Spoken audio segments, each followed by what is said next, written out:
حضور نے فرمایا میری امت کی اوسطاً عمر 60-70 سال، 60-70 سال، مرنا برحق ہے۔ یہ تو اللہ پاک کا کرم ہے کہ اللہ پاک بخشنے کے لیے بہانے ڈھونڈتا ہے، تھوڑا سا ہم توجہ دیں۔ جیسے شب برات ہے، پچھلی امتوں کو اللہ نے نہیں دی تھی۔ رمضان کا مہینہ پچھلی امتوں کو نہیں ملا تھا، 5 وقت کی نماز پچھلی امت کو نہیں ملی تھی، قرآن کریم کی نعمت پچھلی امتوں کو نہیں ملی تھی، مکمل حج پچھلی امتوں کو نہیں ملا تھا، زکوٰۃ کا پورا نظام پچھلی امتوں کو نہیں ملا تھا۔ ان کو زندگی لمبی لمبی دیے تھے، خوب نیکی انہوں نے کی۔ ہماری تو زندگی 60-70 سال کی۔ صحابہ کرام نے جب یہ باتیں سنی تو حضور سے کہا کہ اللہ کے رسول، پچھلی امتوں میں لوگ 500 سال تک عبادت کیے، ہماری تو زندگی 60-70 سال ہے، ہم کیسے ان کی برابری کریں گے؟ اللہ کی بارگاہ میں اللہ کے محبوب نے یہ مدعا رکھا تو اللہ پاک نے 5 وقت کی نماز دی، رمضان کے مبارک مہینے کا روزہ دیا، قرآن کریم دیا، آخری نبی کا امتی بنایا، شب قدر دی، شب برات دی۔ آج کی رات میں جو آدمی اللہ سے سچی پکی توبہ کر لے گا اور عہد کر لے گا کہ آئندہ تیری نافرمانی نہیں کروں گا، نماز نہیں چھوڑوں گا، روزے نہیں چھوڑوں گا، تیری اطاعت و فرما برداری، گناہوں سے اپنے آپ کو بچا کے رکھوں گا، اور اب تک جتنے گناہ ہو گئے، جو نافرمانیاں اور کوتاہیاں ہو گئی، اے اللہ معاف کر دے۔ سچے دل سے کہہ دے کہ اللہ معاف کر دے، آئندہ نہیں کروں گا۔ نادم ہو کر گناہ چھوڑ دے، آئندہ نہ کرنے کا عہد کر لے کہ اب گناہ نہیں کروں گا۔ اللہ ماضی کے سارے گناہ معاف کر دے گا۔ اور یہ بات نبی کریم صلی اللہ علیہ وسلم نے ہم کو بتائی۔ ہم تو اللہ کو کما حقہ نہیں جانتے، لیکن اللہ کیا کیا کر سکتے ہیں حضور نے ہم کو بتایا۔ آدمی نادم شرمندہ ہو کر کے اللہ سے سچی پکی توبہ کر لے کہ اللہ معاف کر دے، میری توبہ قبول کر لے، جو گناہ ہو گیا میری غلطی ہے، میں اعتراف کرتا ہوں، آئندہ نہیں کروں گا۔ آدمی اللہ سے سچی پکی توبہ کر لے، سارے گناہ اللہ معاف کر دے گا۔ بعض لوگ پوچھتے ہیں پھر ہو گیا تو حضور نے فرمایا پھر توبہ کر لینے کا۔ ہماری فطرت میں اللہ نے دونوں باتیں رکھی، فرما برداری اور نافرمانی۔ نفس ہے ہمارے ساتھ، شیطان ہے ہمارے خلاف، وہ ہمیں بھڑکاتا ہے، بہکاتا ہے، پھسلاتا ہے اور سبز باغ دکھاتا ہے، اللہ کی نافرمانی کرواتا ہے۔ لیکن بندہ توبہ کر لے تو شیطان بہت پچھتاتا بھی ہے۔ آدمی جب حج کے لیے جاتا ہے اور میدان عرفات میں وقوف عرفات کر لیتا ہے، اللہ سے رو دھو کر کے معافی مانگ لیتا، تو کسی اہل دل نے شیطان کو دیکھا کہ وہ اپنے سر پہ مٹی ڈال رہا تھا۔ انہوں نے کہا کہ یہ کیا کر رہا ہے؟ بولے اتنی محنت کیا تھا، زندگی بھر اس سے گناہ کروایا، آج یہ اللہ سے سچی پکی توبہ کر لیا، سارے گناہ اس کے معاف ہو گئے، میری تو ساری زندگی بھر کی محنت پہ پانی پھر گیا۔ حدیث پاک میں آتا ہے جب شب برات ہوتی ہے اللہ آسمان دنیا پر جلوہ افروز ہوتا ہے، اللہ پاک کی طرف سے ایک منادی اعلان کرتا ہے کوئی گناہوں کی معافی چاہنے والا، ہے کوئی مغفرت کا طلبگار، ہے کوئی صحت تندرستی والا، عافیت مانگنے والا، اعلان ہوتا ہے کوئی فراخ روزی مانگنے والا، کشادہ رزق مانگنے والا، جو مانگتا ہے اللہ اس کو دے دیتا ہے۔ اور یہ اعلان سورج ڈوبا وہاں سے شروع ہوا ہے اور صبح صادق تک ہوتا رہے گا۔ ہم ان کانوں سے نہیں سن سکتے، دل کے کانوں سے ہم نے سنا، اور سنایا کس نے؟ اللہ کے رسول صلی اللہ علیہ وسلم۔ 5 راتیں ہیں جن میں سے ایک شب برات ہے۔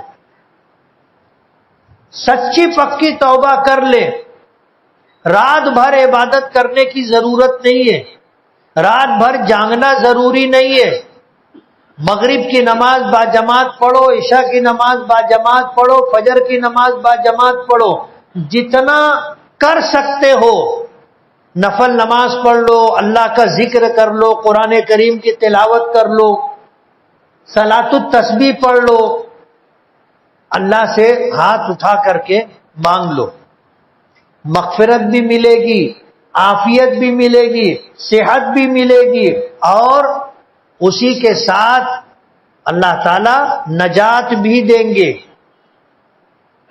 ہم اس کو کہتے ہیں شب برات۔ شب کہتے ہیں فارسی میں رات کو، برات کہتے ہیں چھٹکارے اور نجات کو۔ عربی زبان میں اس کو لیلۃ البرات کہتے ہیں۔ اس کے اور بھی نام ہیں، لیلۃ التکفیر، آدمی اپنے گناہوں سے معافی مانگے، اس کے لیے یہ رات ہے، اللہ معاف کر دیں۔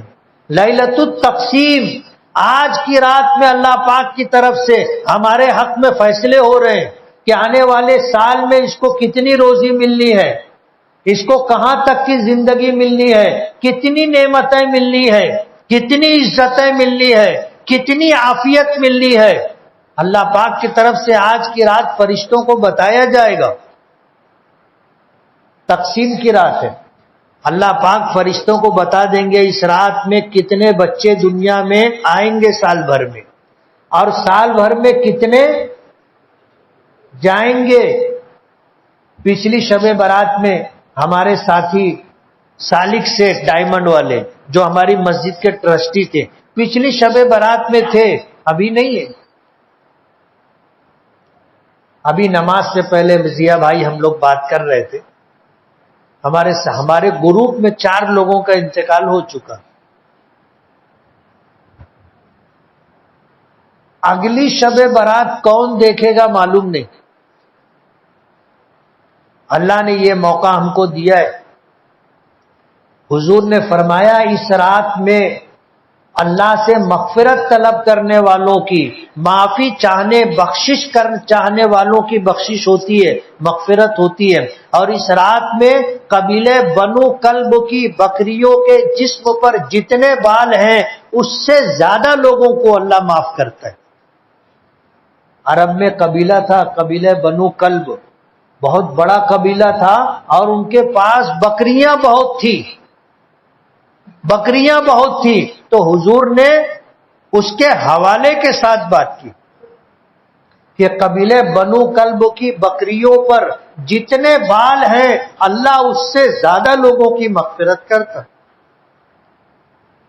اللہ نے یہ موقع ہم کو دیا ہے۔ یہ سیر و تفریح کی رات نہیں ہے، ادھر ادھر بھٹکنے کی، ہول ہپاڑ کرنے کی رات نہیں ہے،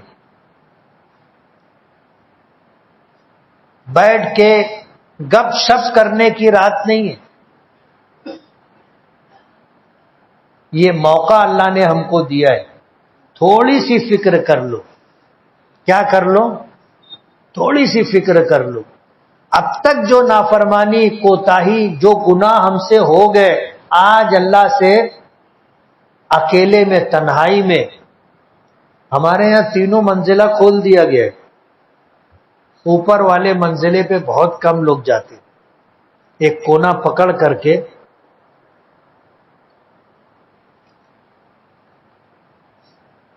اللہ سے معافی تلافی کر لو۔ سب حساب کتاب اللہ سے جو ہمارا ہے وہ آج کی رات 2 منٹ میں ختم ہو جائے گا۔ آپ 2 آنسو گراؤ اور نادم و شرمندہ ہو کر کے اللہ سے معافی مانگ لو، اللہ معاف کر دے، ہو گئی غلطی، نہیں کروں گا، سب گناہ معاف ہو جائے۔ اللہ نے یہ موقع دیا ہے۔ جو لوگ مر گئے ان کے لیے موقع ختم ہو گیا. ہم زندہ ہیں، ہمارے لیے موقع ہے، ہمارے لیے موقع ہے. مغفرت مانگ لو، صحت مانگ لو، عزت مانگ لو، عافیت مانگ لو، اللہ سب دے گا. وہ دینے کے لیے تیار ہے. کوئی لینے والا ہے؟ اللہ پاک کی طرف سے فرشتہ اعلان کرتا ہے کوئی مغفرت کا طلبگار، ہے کوئی عافیت چاہنے والا، ہے کوئی عزت چاہنے والا، ہے کوئی تندرستی اور صحت چاہنے والا؟ جو مانگتا ہے اللہ اس کو دیتا ہے. بھوک لگے تو کھانا منع نہیں ہے. گھر میں کھانا نہیں، آپ باہر کھا سکتے ہو، مگر ساری رات بھٹکنا، ٹائم پاس کرنا اور ایسا سمجھنا کہ رات بھر جاگنا ضروری ہے، ایسا نہیں ہے. آپ کھاؤ پیو اور نیند آئے سو جاؤ، لیکن رات میں آپ تہجد پڑھ لو، اللہ کی بارگاہ میں رو دھو کر کے اپنی معافی کروا لو. کریں گے؟ بات بہت لمبی ہو گئی، بہت لمبی ہو گئی، لیکن ہم لوگ بھی یہ سمجھ کے بیٹھے تھے کہ آج کی رات تو جاگنا ہی ہے نا. اس لیے اگر بات لمبی بھی ہو گئی تو چلے گی، لیکن جو بات سنی گئی ہے اس پر عمل ہونا چاہیے. ایسا نہیں ہونا چاہیے کہ آمدن نشستن گفتن برخاستن، آئے بیٹھے سنا اور ایسے جھٹک کر کے چلے گئے. کیا سنے؟ بولے معلوم نہیں. ادھر سے سنے، ادھر سے نکال دیے. ایسا نہیں ہونا چاہیے. آج کی رات اس کی قدر دانی یہ ہے کہ ہم اللہ سے سچی پکی توبہ کر لیں گے. کریں گے نا؟ اللہ تعالی ہمیں عمل کی توفیق عطا فرمائے. میں ان حافظ بچوں کو مبارکباد دوں گا، ان کے والدین کو مبارکباد دوں گا کہ انہوں نے بہت بڑی دولت کمائی، بہت بڑی دولت کمائی، اور یہ دولت ایسی ہے جو آپ کو انشاءاللہ جنت میں لے جائے گی انشاءاللہ. اس لیے خود حافظ بنو، اور اگر خود حافظ نہیں بن سکتے اپنے بچوں کو حافظ بناؤ. اپنے بچوں کو، بچوں کے بچوں کو حافظ بناؤ، اور نہیں تو مدرسے میں پڑھنے والے کسی غریب کے بچے کو حافظ بناؤ. کسی غریب کے بچے کو حافظ بنانے کا مطلب یہ ہے کہ اس کے 3 سال کے ٹوٹل خرچے کی ذمہ داری اٹھاؤ. سال کے 2-5 جوڑے کپڑے دینا، مدرسے میں اس کی فیس جمع کرانا، اس کے کھانے کا خرچہ اٹھانا، اگر بیمار ہو تو اس کا علاج و معالجہ کرنا. 3 سال میں بچہ حافظ ہو جاتا ہے. ایسے 1 2 5 10 بچوں کو آپ خرچہ اٹھاؤ، ان کو حافظ بنا دو. انشاءاللہ کل قیامت کے دن جب وہ جنت میں جانے لگیں گے تو بولیں گے نہیں، ان کو بلاؤ، میرے ساتھ ان کو بھی جنت میں بھیجو. میں حافظ بنا ان کی بدولت، سارا خرچ انہوں نے اٹھایا تھا. مدرسوں کا تعاون کرو. جا کے مدرسوں میں پوچھو کہ حافظ بننے والے بچوں پر 3 سال میں کتنا خرچہ آتا، طے کرو اور اتنا چندہ مدرسوں میں دو. خدا نہ خواستہ اگر ہم اپنے بدعمالیوں کی وجہ سے جنت سے محروم کر دیے گئے تو یہ حافظ قرآن ہماری سفارش کرے گا کہ اللہ ان کی بدولت میں حافظ بنا، ان کے حق میں میری سفارش قبول کر، اور 10 لوگوں میں ان کو بھی ساتھ میں جنت میں بھیج. کریں گے؟ ہندوستان کو یہ فخر حاصل ہے کہ ہندوستان میں جو مدرسے ہیں اور ہندوستان میں جو مکاتب ہیں، اسلامی ملکوں میں بھی یہ نظام نہیں ہے. میں گیا ہوں بہت ساری جگہوں پر، دیکھ کے آیا ہوں. کبھی تاریخ اگر اسلامی تاریخ پڑھی ہوگی تو مکہ اور مدینے کے بعد تیسرا نام بغداد کا سنتے. برابر ہے.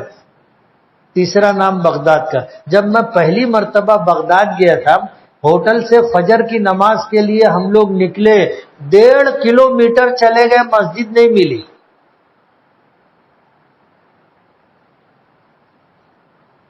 یہ حال ہے. آج عصر کے بعد ہم نے مسجد و مدرسہ قریشہ کا سنگ بنیاد رکھا، مولانا بھی تھے. 2 منٹ کے فاصلے پہ مسجد ہے، ایک مسجد سلامت اللہ. وہاں سے مین روڈ سے ہٹ کے اندر گلی میں گئے، اندر جا کر کے مسجد قریشہ. ضرورت ہے مسجد کی وہاں پر. 20 سال پہلے کسی خاتون نے مسجد کے لیے جگہ وقف کی تھی، اب اس کی تعمیر ہوگی انشاءاللہ، اب اس کی تعمیر ہوگی. بغداد میں 1.5 کلومیٹر تک چلے گئے، مسجد نہیں. اور ہمارے ہندوستان میں ہر 5 منٹ آپ کو 5 منٹ چلے مسجد، 5 منٹ چلے مسجد. آج مالیگاؤں میں 400 کے قریب مسجدیں ہیں. ہندوستان آج بھی سونے کی چڑیا ہے. آج بھی اسلامی ملکوں سے اچھا ہے. آپ کو پتہ نہیں ہوگا، ہم کو پتہ ہے. اس لیے ہم بہت خوش نصیب ہیں. اللہ نے ایمان دیا، اللہ نے اسلام دیا، اللہ نے قرآن دیا، اللہ نے آخری نبی کا امتی بنایا، اور اس کے ساتھ اللہ نے ہندوستان دیا. ہندوستان دیا، بہت بڑی نعمت ہے.